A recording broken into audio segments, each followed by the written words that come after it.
So welcome all. Good evening.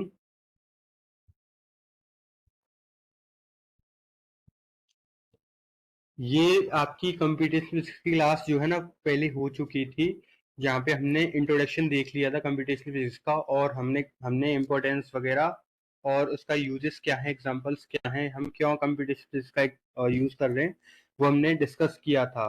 तो हम एक बार इसको रिवाइज करते हैं कि हमने क्या क्या पढ़ा था उसमें। ठीक है, देखो, हम लोगों ने ये देखा था कि डेफिनेशन क्या होती है कंप्यूटेशनल फिजिक्स की।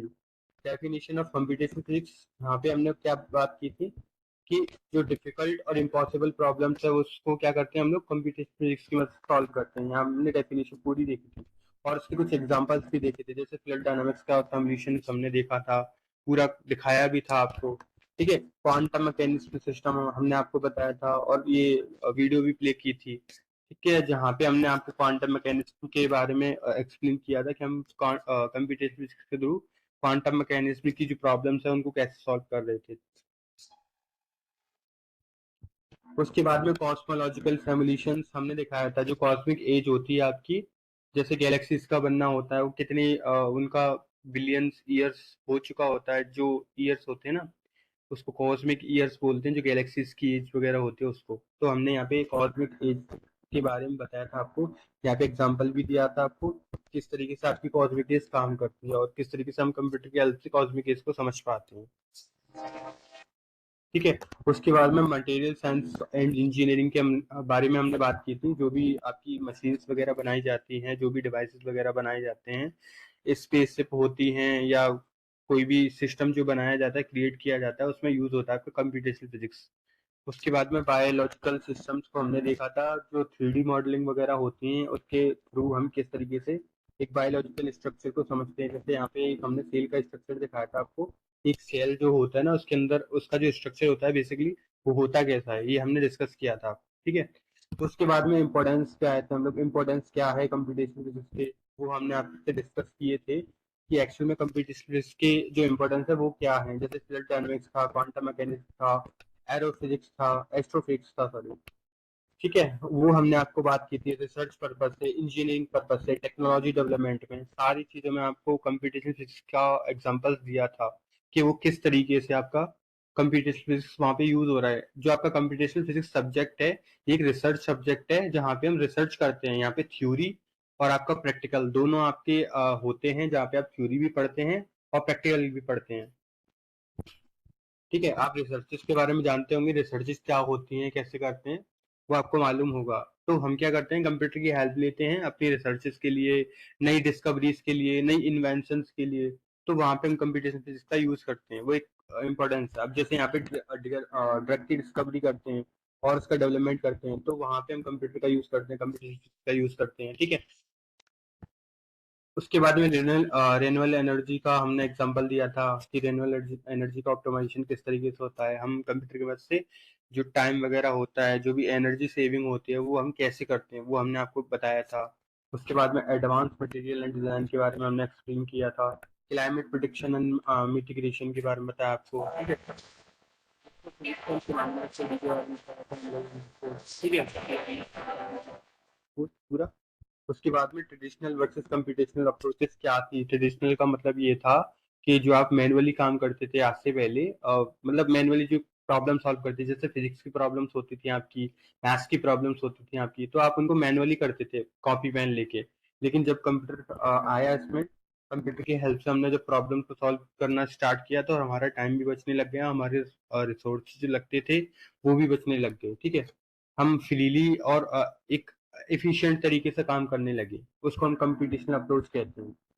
यहाँ पे क्या था ट्रेडिशनल में कि हम मैनुअली काम कर रहे थे। ठीक है, उसके बाद में हमने यहाँ पे ट्रेडिशनल एनालिटिक्स के मेथड्स के बताए थे आपको, बहुत सारे मेथड्स बताए थे कि क्यों हमने ये ट्रेडिशनल मेथड्स किए थे। उसके बाद में कंप्यूटेशनल अप्रोचेस बताए थे यहाँ पे। ठीक है, सारा हम एक बार पढ़ चुके हैं पहले ही और आपको बता चुके हैं। एडवांटेजेस ऑफ कंप्यूटेशनल फिजिक्स, ये हमने एक्सप्लेन किया था आपको कि क्या क्या एडवांटेजेस हैं कंप्यूटेशनल फिजिक्स के, हम क्यों यूज कर रहे हैं कंप्यूटेशनल फिजिक्स को, वो हमने आपको बताया था। जैसे मॉडलिंग कॉम्प्लेक्स सिस्टम होते हैं, कि किसी भी मशीन को, किसी भी प्रॉब्लम को सॉल्व करने से पहले क्या करते हैं हम लोग, उसका एक सिमुलेशन क्रिएट करते हैं, एक ना मॉडल क्रिएट करते हैं, ठीक है। जैसे अगर हमें स्पेसशिप बनानी हो तो हम क्या करते हैं, उसका पहले एक मॉडल क्रिएट करते हैं, एक सिमुलेशन क्रिएट करते हैं कि वो मशीन कैसे काम करेगी, ठीक है। तो हमने यहाँ पे एक सिमुलेशन क्रिएट किया और ये देखा ये मॉडलिंग कॉम्प्लेक्स प्रॉब्लम्स किस तरीके से सॉल्व होती हैं,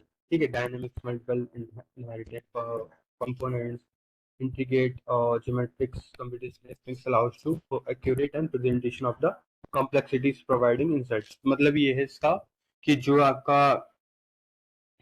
मशीन्स वगैरह बनाई जाती थी, जो भी स्पेस वगैरह बनाई जाती थी, तो उसमें हमें एक क्या मिलता था कि हमें ये रिप्रेजेंट करने का चांस था हमारे पास में कि उसमें क्या कॉम्प्लेक्सिटीज आ रही हैं, क्या प्रॉब्लम्स आ रही हैं, कौन सी जो डिवाइस है वो कहाँ लगाई जानी है, कौन सा सिस्टम किस जगह पे लगाया जाना है। तो वो हम मॉडलिंग के थ्रू समझ पाते थे, सिमुलेशन के थ्रू समझ पाते थे। यहाँ पे हमने सिमुलेशन रियल वर्ल्ड सिनेरियो बताया कि आपको, एक हमने रियल वर्ल्ड का बताया था और एक कंप्यूटर सिमुलेशन हमने बताया था आपको कि कंप्यूटर सिमुलेशन किस तरीके से था और एक रियल वर्ल्ड का सिमुलेशन किस तरीके से था। ये वीडियो है एक्चुअल में जो आप हमने दिखाई थी आपको कि जो रियल वर्ल्ड का सिमुलेशन है वो किस तरीके से काम कर रहा था, और कंप्यूटर की मदद से हमने जो सिमुलेशन क्रिएट किया था वो एक्चुअल में जो रियल वर्ल्ड का सिमुलेशन है सेम वही कंप्यूटर ने क्रिएट किया था, ठीक है। ये सिमुलेशन क्रिएट किया था, हमने बताया था इसके बारे में क्या था क्या नहीं था, ठीक। उसके बाद में analytic large data sets efficiency, ये इसके बारे में हमने बताया था कि लार्ज डेटा एफिशिएंसी क्या होती है। मतलब लार्ज अमाउंट में हमारे पास में डेटा जो होता है ना, उसको हम किस तरीके से विजुलाइज करते हैं, उसको इंटरप्रेटेड कैसे करते हैं, उसमें से यूजफुल डेटा कैसे निकालते हैं। ये सारी हमारी कंप्यूटेशनल फिजिक्स की अप्रोचेस थी, जहाँ पे हम कंप्यूटर का यूज करके अपने लार्ज डेटा में से बहुत सारी इंफॉर्मेशन जो हमारी मतलब की होती हैं, जो हमारी यूजफुल होती हैं, वो हम उनको एक्सट्रैक्ट करते हैं, ठीक है।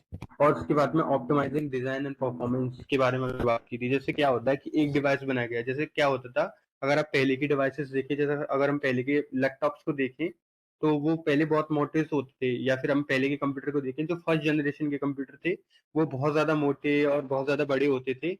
लेकिन उनमें डिजाइन की उनको क्या किया, डिजाइन में इम्प्रूवमेंट किया गया, उनको ऑप्टिमाइज किया गया। तो आज अगर आप कंप्यूटर को आप देखोगे तो बहुत कॉम्पैक्ट हो चुका है, ठीक है। तो यहाँ पे डिजाइन एंड परफॉर्मेंस आपकी बहुत इंप्रूव हुई। किसकी मदद से कर रहे हैं हम ये सब, कंप्यूटेशनल फिजिक्स की मदद से, ठीक है। उसके बाद में हमने ये फैसिलिटेटिंग इंटरडिसिप्लिनरी रिसर्च के बारे में आपको बताया था, जैसे ये क्लिनिकल, कॉग्निटिव साइंस, साइकोलॉजी और सोशल स्टडीज, ठीक है, मैनेजमेंट और health and social issues, biological, बहुत सारी आपको चीजें बताई थी यहाँ पे।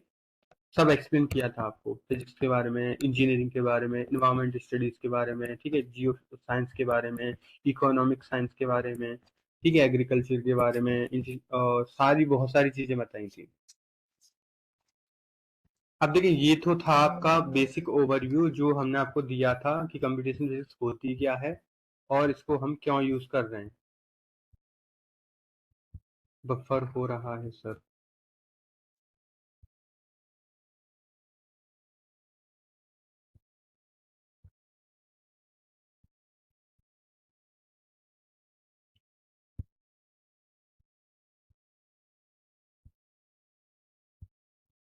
रिज्यूम करते हैं।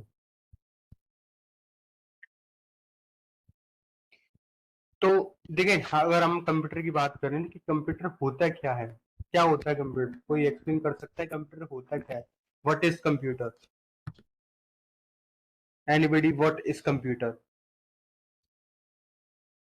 आप लोग बचपन से देखते आ रहे हो, कंप्यूटर को देखते आ रहे हैं आप, कंप्यूटर की वर्किंग को देखते आ रहे हैं आप, लेकिन आपको आप एक्सप्लेन करें कि कंप्यूटर एक्चुअल में होता क्या है, करता क्या है कंप्यूटर, डेफिनेशन क्या होगी इसकी।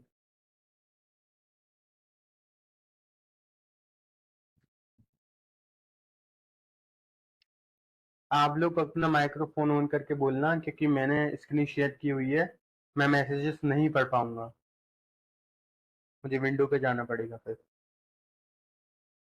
What is computer.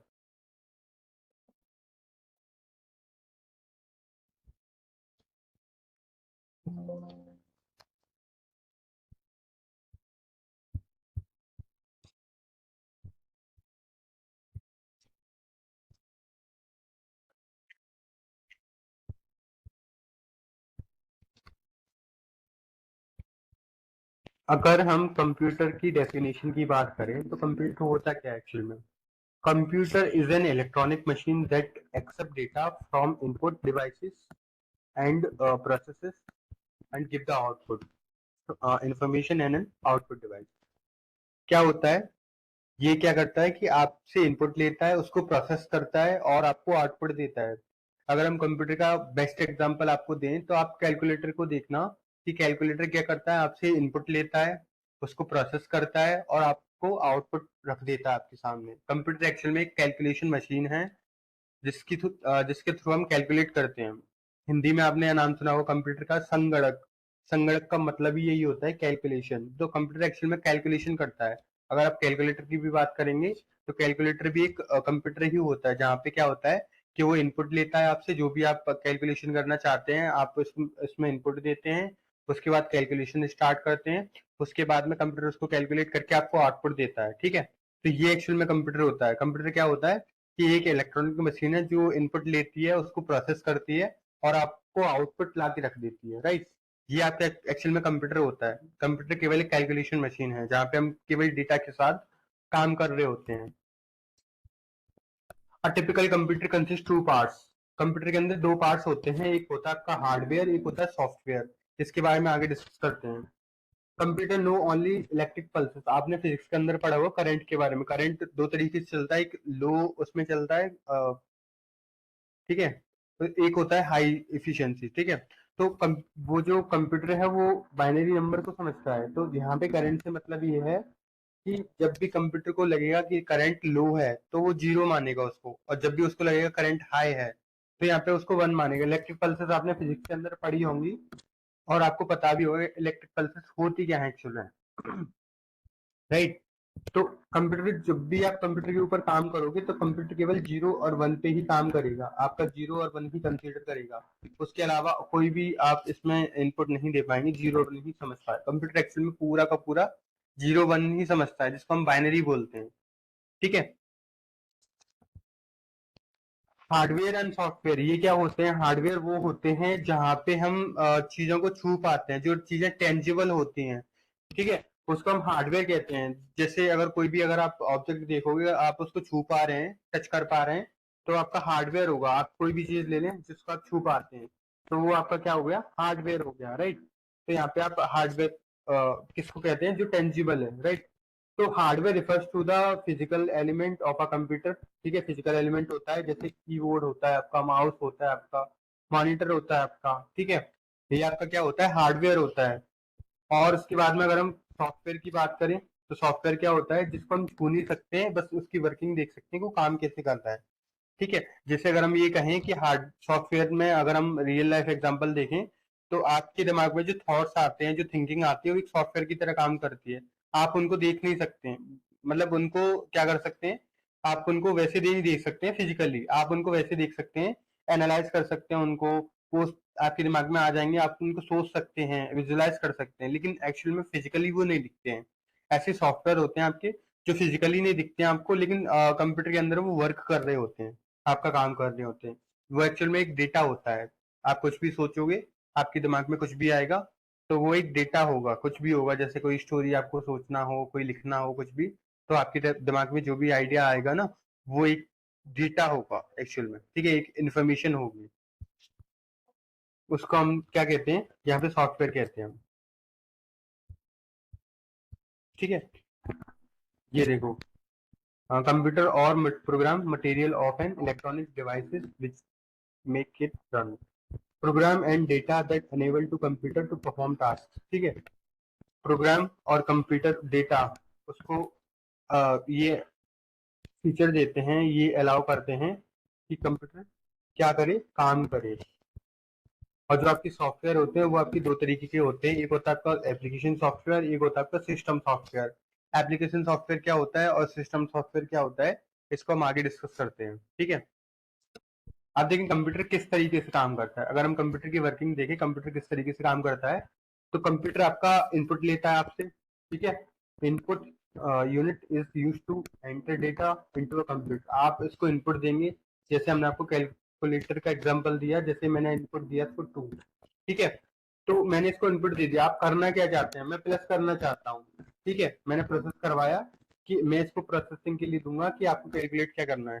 तो कैलकुलेशन करने के लिए वो प्रोसेस करेगा उसको। जैसे अगर हम दो नंबर को सम करें तो हमें प्रोसेस करना पड़ेगा, मतलब उनको क्या करना पड़ेगा, जैसे हम सम कर रहे हैं उनको ऐड कर रहे हैं तो हमें उसको प्रोसेस करना पड़ेगा कि 2 + 2 4 हो गए, ठीक है। तो उसको प्रोसेस करने के लिए हम प्रोसेसिंग पावर का यूज करते हैं।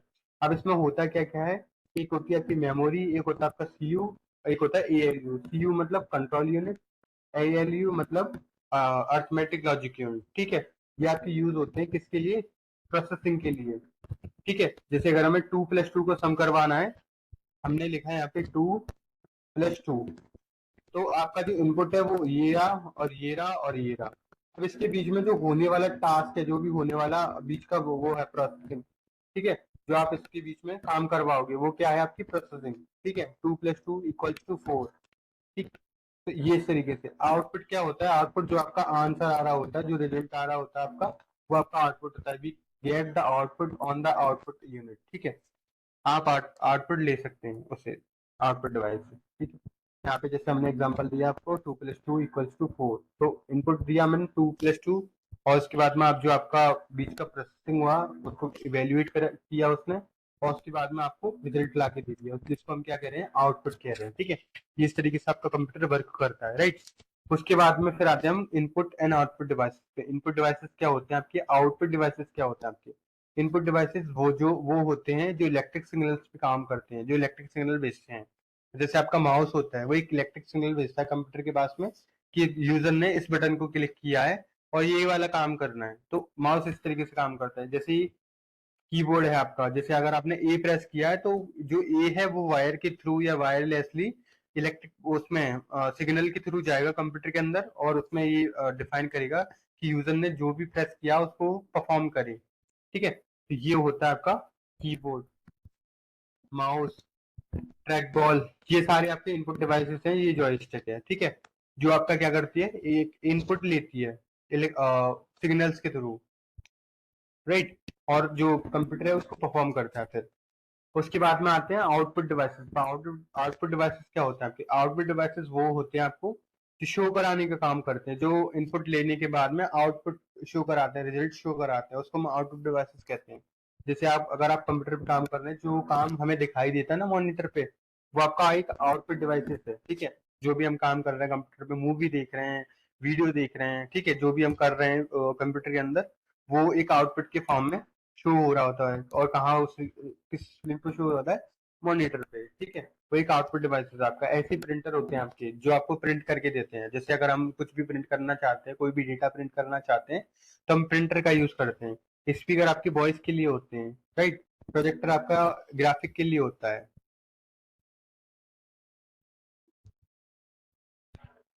ठीक है। इमेज, ग्राफिक, ऑडियो, वीडियो, ये सब आपके क्या है? आउटपुट डिवाइसेस में आते हैं आपके, राइट। तो ये आपका इनपुट और आउटपुट डिवाइसेस तक हो गया। तो अब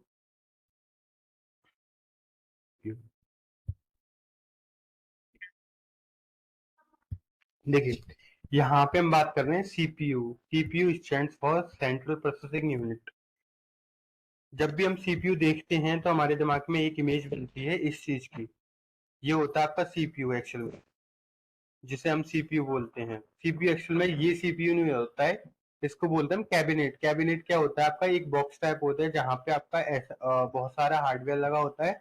RAM, hard disk, SMPS, motherboard, GPU, ठीक है।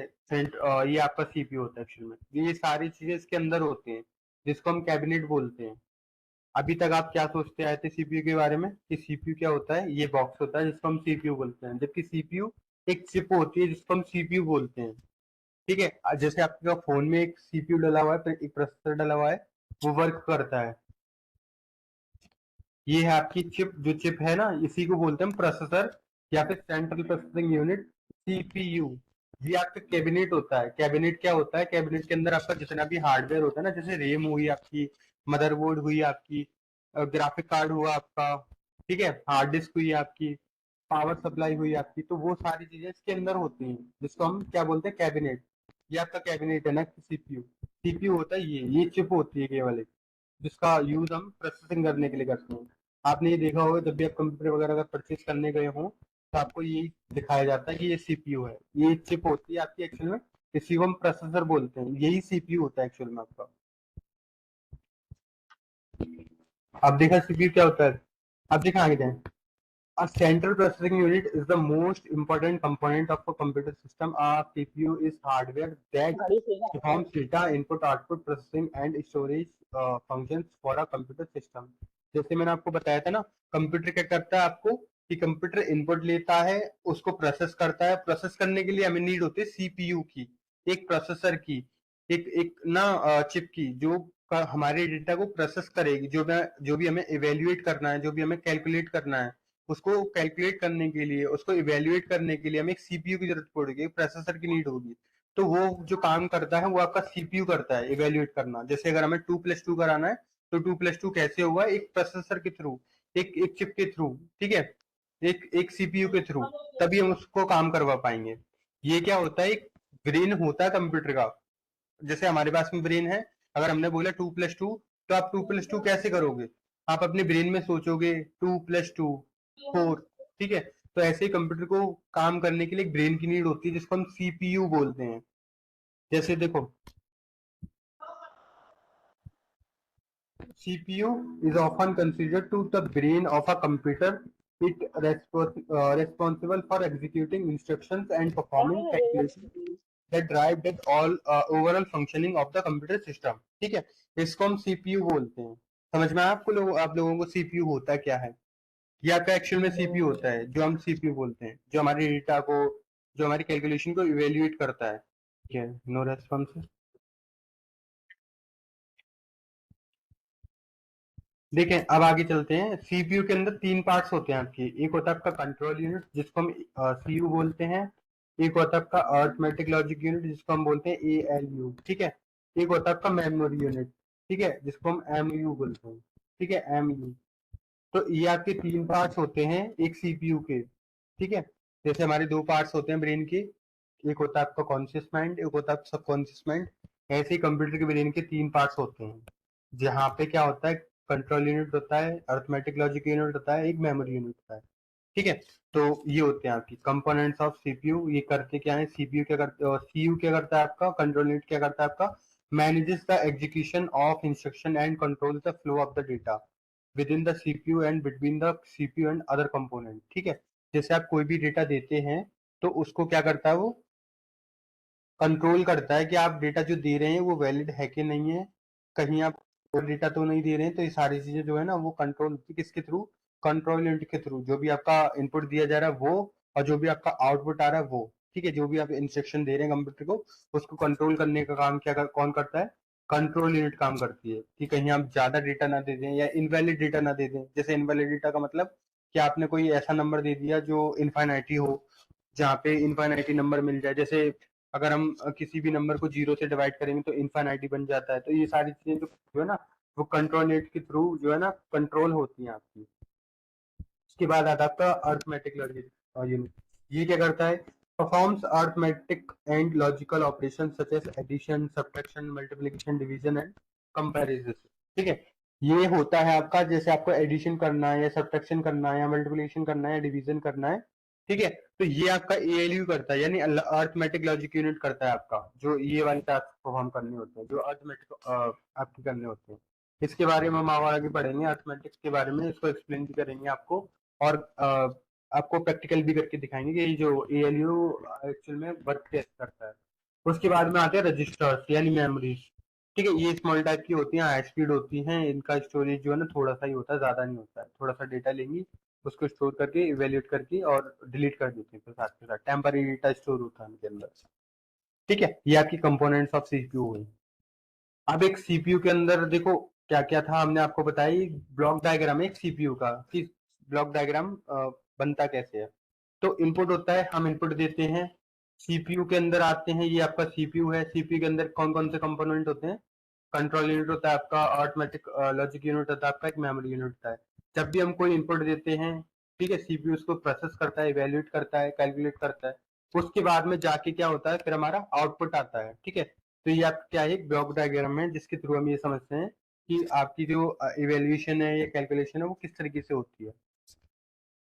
डन। उसके बाद में आते हैं हम कंप्यूटर मेमोरी पे। कंप्यूटर मेमोरी को बताने से पहले सीपीयू का जो चैप्टर है वो डन करते हैं।